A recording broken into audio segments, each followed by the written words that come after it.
Mr. Zhang, as we are running short of time, so my last question from you is that keeping in mind the anarchic international order, do you see any hope for true multilateralism in the current international order?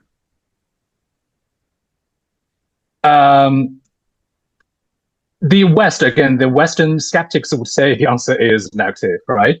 But I'm hopeful. I have hope in this. The Western skeptics would say the answer is no, but I am positive here. The current US-led order is collapsing under its own contradictions. So the capitalist countries, they have this hunger for profit. But this hunger has turned multilateralism into a tool for powerful states, to exploit, economically speaking, to exploit the weaker states, to fueling the inequality, the conflict and climate issues, etc. Now, the US is taking this American first policy because, well, maybe this is my personal opinion, because the US is too divided by its internal crisis to lead, yet the country is too addicted to hegemony to share management, to share governance power with other countries. So the system cannot even maintain the illusion of global cooperation again.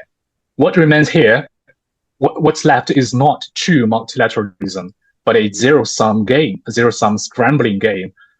And in this game, the Western countries weaponize institutions like the IMF, to punish, dissented, to exploit on the weaker, on the developing countries.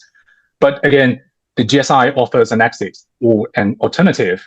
It replaces this predatory model with something that is defined by sharing, by coexistence, and by mutual respect.